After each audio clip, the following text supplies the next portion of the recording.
दोस्तों, अगर आप और अच्छी नींद चाहते हैं तो हमारी प्यारी सी ऐप नींद को इंस्टॉल करें। इस ऐप पर आपको एक्सक्लूसिव स्लीप स्टोरीज़ मिलेंगी और आप बिना यूट्यूब प्रीमियम के भी इन स्टोरीज़ को बैकग्राउंड में सुन सकेंगे। इंस्टॉल करने के लिए आप हमारी वेबसाइट नींद.ऐप पर ज़रूर आइए और अच्छी कहानियाँ, स्लीप म्यूज़िक, कुछ टिप्स सुनने के लिए इस चैनल को सब्सक्राइब कीजिए।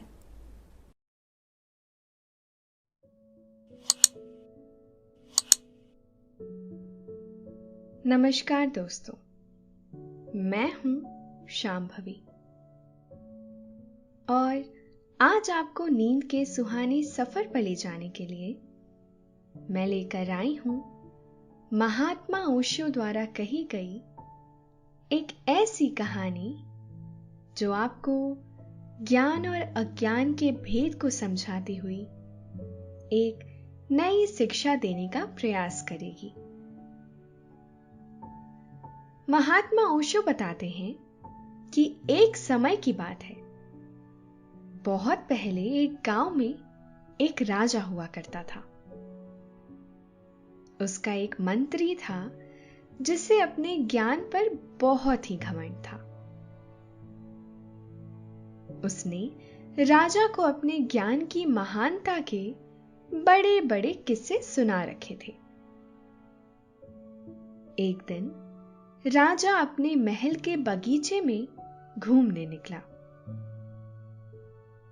अभी कुछ ही समय हुआ था कि राजा के पैर में गुलाब के फूल का एक कांटा चुभ गया। कांटा चुभते ही राजा दर्द से कराह उठा। उसके पैर से लहू निकलने लगा। राजा ने जल्दी से मंत्री को बुलाया।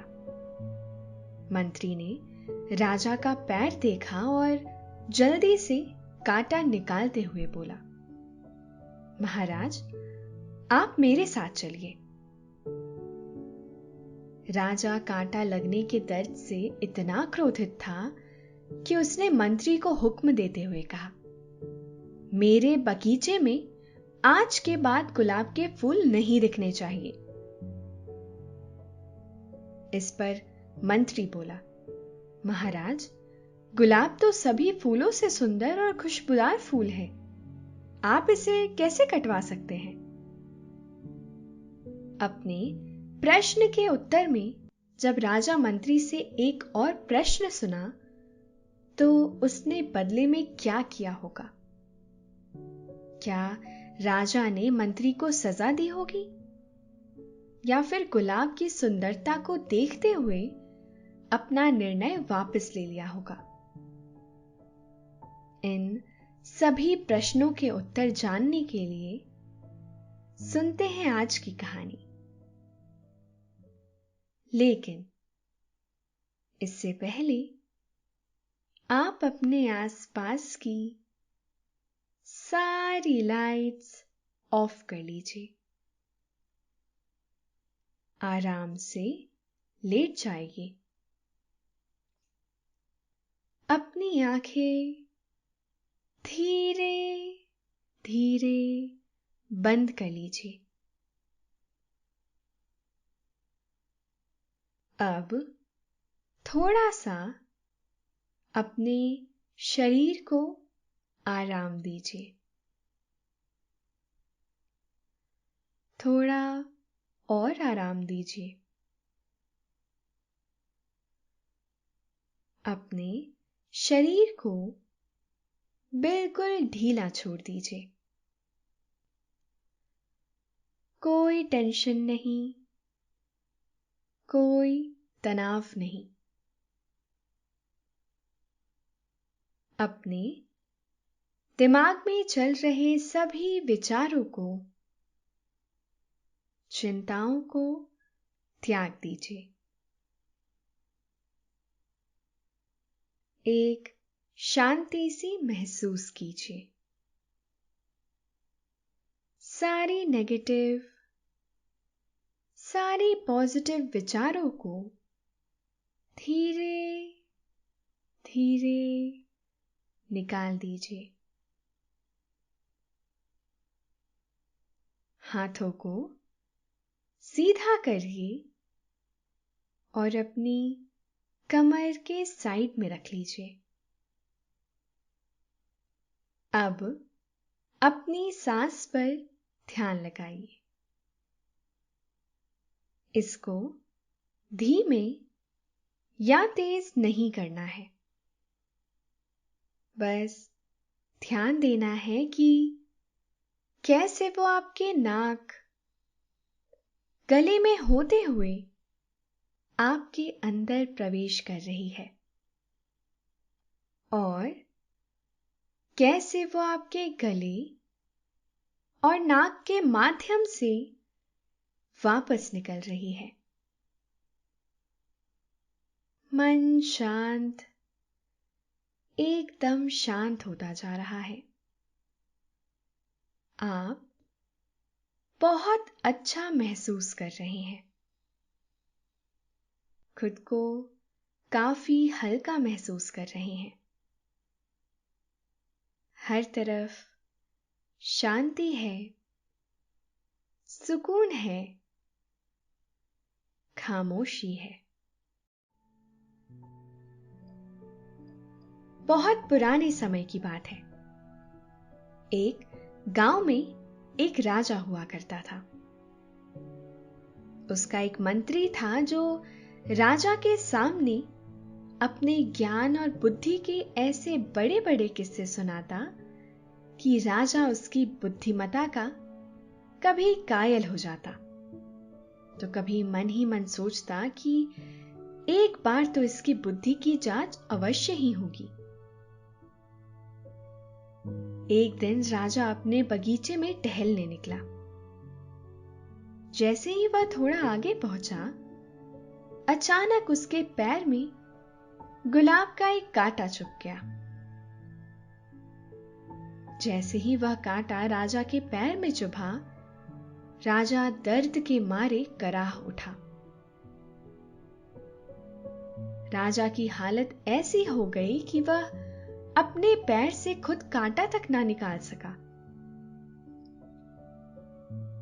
उसने अपने मंत्री को जोर से आवाज दी।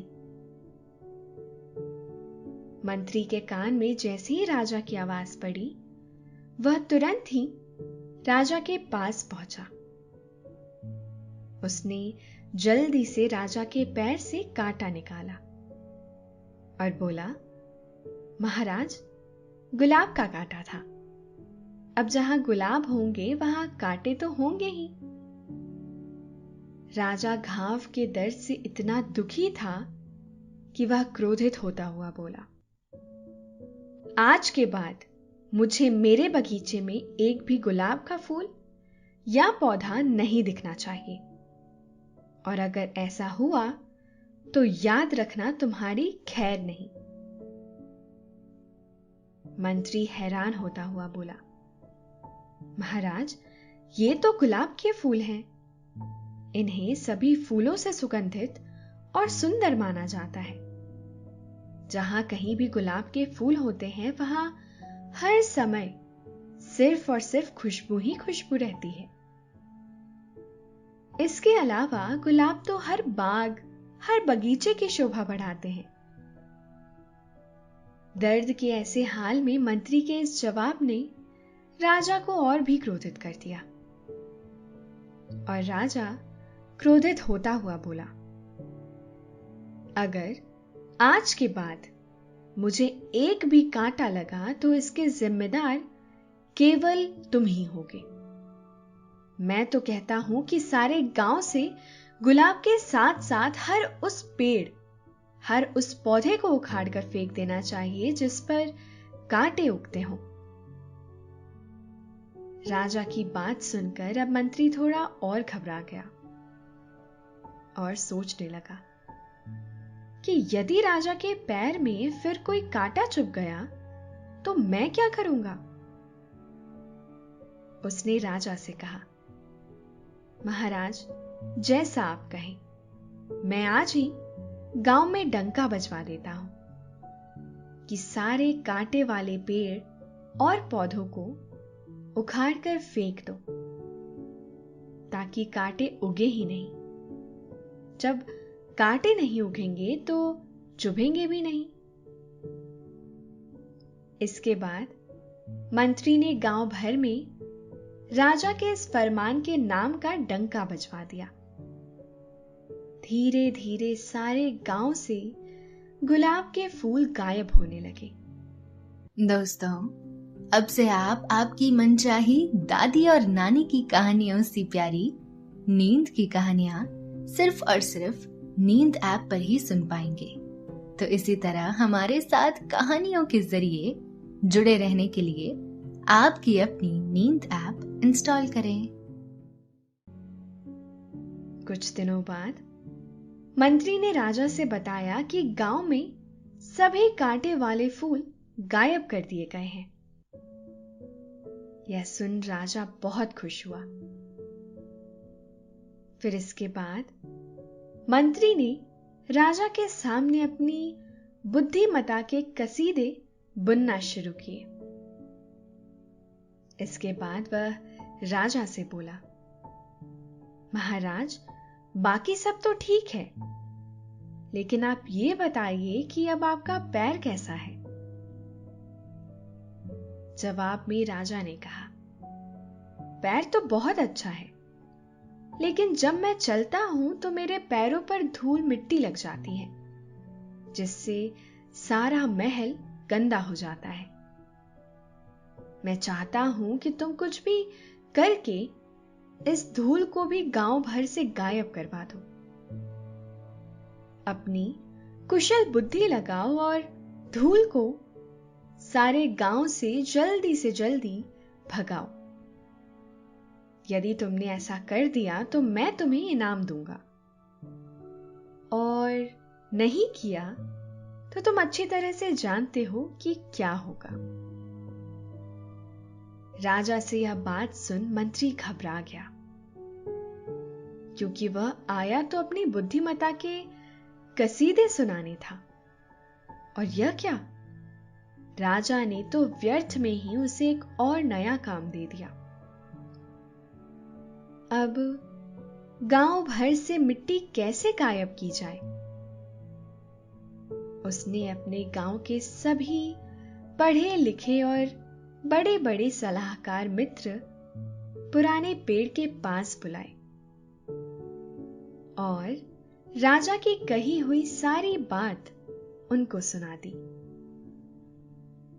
उसने कहा, आप में से यदि कोई इस विपदा से हमें मुक्त करता है तो मैं उसे राजा और अपनी ओर से इनाम दूंगा। इनाम का लालच सुनते ही सभी ज्ञानी लोग अपनी अपनी बुद्धि के अनुसार मंत्री को अलग अलग उपाय बताने लगे। किसी ने कहा कि राजा को महल से बाहर ही नहीं जाने देना चाहिए। जब वह बाहर नहीं जाएंगे तो धूल मिट्टी उनके पैरों को नहीं लगेगी और उनके पैर साफ रहेंगे। किसी ने कहा कि एक व्यक्ति को राजा के साथ नियुक्त कर दिया जाए, जो समय समय पर राजा के पैरों को साफ करता हुआ चला करे। वहीं पास में एक बूढ़ा चमड़े वाला बैठा था। वह बोला, मंत्री जी, मैं कुछ सहायता कर सकता हूं क्या? बूढ़े की बात सुन मंत्री को गुस्सा आया और वह बोला, यह बुद्धि वाले कार्य हैं। इसके लिए आपके दिमाग में बुद्धि होनी चाहिए, और तुम जैसे लोग तो पैदाइश मूर्ख हो। यदि तुम बुद्धिमान होते तो आज चमड़े का यह कार्य ना कर रहे होते। और अगर अब तुमने हमारा ध्यान भटकाने की जरा सी भी कोशिश की तो हम तुम्हें दंड देंगे। याद रखना। अब जाओ यहां से। इतना सुनकर वह बूढ़ा वहां से चला गया। इतने में वहां बैठे बुद्धिमान लोगों में से एक बुद्धिमान व्यक्ति ने मंत्री को सलाह देते हुए कहा कि आप राजा से कहिए कि अगर उनके पैर पर धूल ही नहीं लगेगी तो वह हम सबको अपनी चरण धूल कैसे देंगे। मंत्री को उस बुद्धिमान व्यक्ति का यह उपाय बहुत अच्छा लगा और उसने राजा के पैरों में गिरते हुए कहा, महाराज, मैं तो सारे गांव की धूल गायब करने चला था। तभी मुझे याद आया कि अगर गांव में धूल ही नहीं रही तो फिर आप हमें अपनी चरण धूल कैसे दे सकेंगे। इस पर राजा ने कुछ सोचा और बोला, यह तुम्हारा उपाय है। मंत्री ने हां में सर हिलाया। राजा ने फिर कुछ सोचा और कहा, एक तुम्हारे लिए मैं अपने पैर सारा दिन धूल में गंदे रखूं? नहीं, ऐसा नहीं हो सकता। तुम जाओ और धूल को गायब करवा दो। मंत्री निराश होता हुआ महल से बाहर उसी पुराने पेड़ के नीचे अपने बुद्धिमान मित्रों के पास आ गया। उसने सभी को महल में हुई वार्ता के बारे में बताया और कहा, मैंने तो पहले ही कहा था, यह उपाय तो मूर्खों वाला है। मंत्री की बात सुनकर एक और व्यक्ति उठा और बोला, फिर तो एक ही उपाय है और वो यह है कि गांव के इस सारी धूल को झाड़ू से साफ कर गांव के बाहर फेंक दिया जाए। झाड़ू दिन रात लगाना पड़ेगा, तब जाकर यह काम पूरा होगा। मंत्री ने कहा, वह सब हो जाएगा और यह उपाय तो पहले से भी अच्छा है। मैं आज ही इस पर अमल करता हूं। इतना कहकर मंत्री ने गांव के लोगों में डंका बजवाया और कहा कि गांव से धूल मिट्टी निकालने के लिए सभी लोगों को दिन रात झाड़ू लगाना पड़ेगा। यह महाराज का हुक्म है। दोस्तों, अब से आप bed time stories, guided meditations, relaxing music, इन सब का आनंद नींद ऐप पर ही उठा सकते हैं। फिर क्या था, महाराज के हुक्म को पूरा करने के लिए लोगों ने काम को बांटते हुए दिन रात काम करना शुरू कर दिया। कुछ लोग दिन में झाड़ू लगाते और कुछ रात में। गांव में हर समय अब झाड़ू लगाया जाने लगा। इसे देख वो चमड़े वाला बूढ़ा फिर बोला कि एक जरा से काम के लिए सभी लोगों का सुख चैन छीन के रखा है। यदि मुझे मौका मिला होता तो मैं ऐसी नौबत आने ही नहीं देता। इस बार फिर मंत्री ने उसकी बात सुन ली और उसे वही डराकर चुप करवा दिया। धीरे धीरे झाड़ू लगने लगा। हर समय झाड़ू लगाने के चलते लोग धूल मिट्टी से बीमार होने लगे। वह अपनी गुहार लेकर राजमहल में जा पहुंचे। राजा ने जब लोगों से इस शोर शराबे का कारण पूछा तो लोगों ने कहा कि महाराज, आप एक बार बाहर आकर खुद ही देख लें।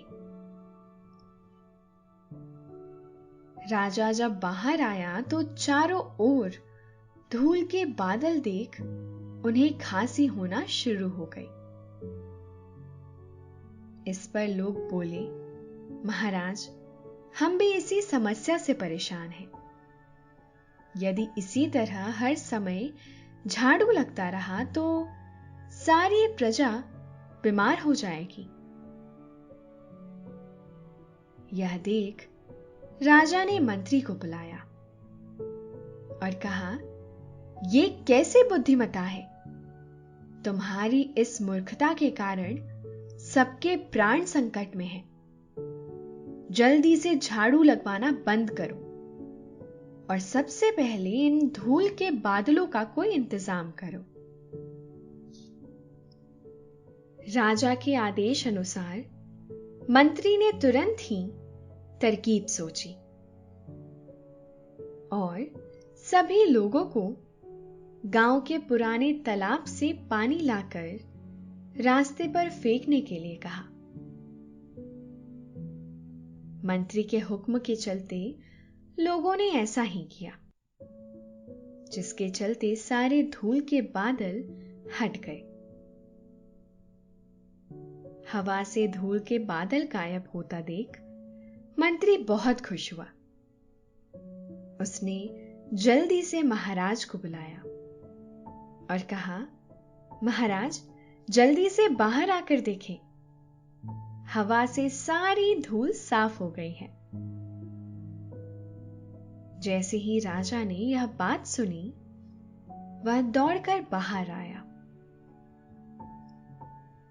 बाहर धूल और पानी के कीचड़ को देखकर अब राजा दोबारा क्रोधित हो गया और बोला, तुम तो हर समय अपनी बुद्धिमत्ता के डींगे हाँकते रहते हो। तुम्हारी वजह से सारे गांव में कीचड़ ही कीचड़ हो गया है। जल्द से जल्द इसे साफ करवाओ और कोई अन्य रास्ता खोजो। मंत्री फिर अपने बुद्धिमान दोस्तों के पास आया और गुस्से से बोला, मैंने तो पहले ही कहा था कि यह उपाय कोई उपाय नहीं बल्कि मूर्खता है। तुम लोगों के पास कोई उपाय हो ही नहीं सकता। अपने मित्रों को डांटने के बाद मंत्री सीधा राजमहल गया। कुछ समय बाद अपने दिमाग के घोड़े दौड़ाते हुए उसने तरकीब निकाली और खुशी खुशी अपने सेवक को बोला कि कल से सारे गांव की मिट्टी को चमड़े से ढक दिया जाए। ना रहेगी मिट्टी और ना ही चुभेंगे कांटे, और राजा जी से जो इनाम मिलेगा सो अलग।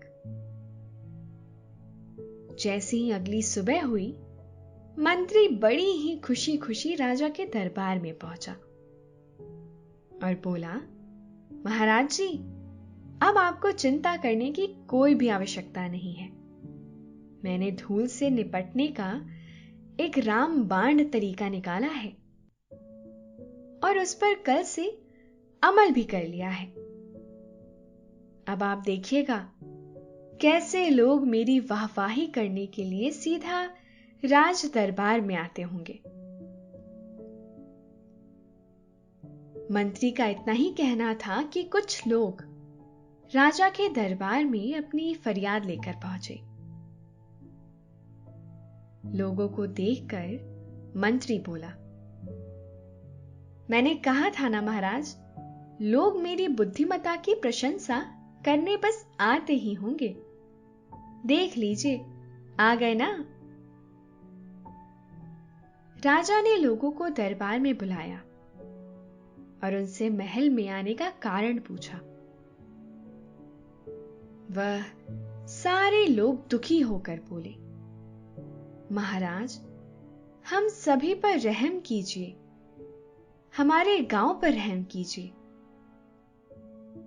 अगर इसी तरह आप कांटों के डर के चलते सारे गांव पर चमड़ा बिछवा देंगे तो हम सभी भूखे मर जाएंगे, क्योंकि चमड़ा बिछने के बाद ना तो भूमि अनाज दे पाएगी और ना ही हम कुछ खा पाएंगे। दोस्तों, अब से आप आपकी मनचाही दादी और नानी की कहानियों से प्यारी नींद की कहानियां सिर्फ और सिर्फ नींद ऐप पर ही सुन पाएंगे। तो इसी तरह हमारे साथ कहानियों के जरिए जुड़े रहने के लिए आपकी अपनी नींद ऐप इंस्टॉल करें। लोगों की गुहार सुनकर राजा ने मिट्टी पर चमड़ा बिछवाने पर रोक लगाई और मंत्री से बोला, इस समस्या का कोई और हल ढूंढा जाए। तभी एक गरीब बूढ़ा भीड़ से आगे आया और राजा से बोला, महाराज जी, मैं आपकी इस समस्या का हल कर सकता हूं, यदि आप मुझे एक मौका दे दे तो। यह देख मंत्री बोला, मूर्ख, तू फिर आ गया? तुझे कहा था ना कि यह बुद्धिमान लोगों का कार्य है, तुझ जैसे अज्ञानी लोगों का नहीं। जैसे ही वह भीड़ फिर से वापस जाने लगी, तभी राजा ने उसे रोका और कहा कि यदि तुम भी असफल हुए तो? बूढ़ा बोला, महाराज, मैंने हल ढूंढ लिया है। ये देखिए, मैं अपनी युक्ति से आपके लिए एक चमड़े का टुकड़ा लेकर आया हूं। आप इस पर अपने पैर रखिए। एक बार आप अपने पैरों को ढक लेंगे तो फिर गांव की मिट्टी को ढकने की जरूरत ही नहीं पड़ेगी। इसके बाद उस बूढ़े ने राजा को चमड़े के जूते बनाकर दिए। यह देख मंत्री आग बबूला हो गया। महाराज, इसमें जरूर ही कोई साजिश होगी। बूढ़े, मैं तुम्हें फांसी दिलवा दूंगा। राजा ने जैसे ही वह चमड़े की वस्तु पैरों में पहनी, वह बहुत खुश हुआ। बूढ़े की युक्ति से बनी चमड़े की उस वस्तु को राजा ने जूते का नाम दिया और मंत्री से बोला कि कभी भी किसी का मजाक नहीं उड़ाना चाहिए। अगर तुमने पहले ही इस व्यक्ति की बात मान ली होती, तो आज तुम्हें इस व्यक्ति के मजाक उड़ाने के लिए दंड ना मिल रहा होता। यदि तुम सच्चे ज्ञानी और बुद्धिमान होते, तो तुम्हें कभी भी अपने पर अभिमान ना होता और तुम इस बूढ़े आदमी के हल की प्रशंसा कर रहे होते। इसके बाद राजा ने फिर से गांव में गुलाब के फूल लगवाना शुरू कर दिए। तो दोस्तों, आज आपने यह कहानी सुनी। अब आप काफी अच्छा महसूस कर रहे हैं और आपको नींद आ रही है। निंदिया रानी धीरे धीरे आपको सुला रही है। आपकी आंखें भारी हो रही हैं। आप नींद की आगोश में समाते चले जा रहे हैं, समाते चले जा रहे हैं। शुभ रात्रि।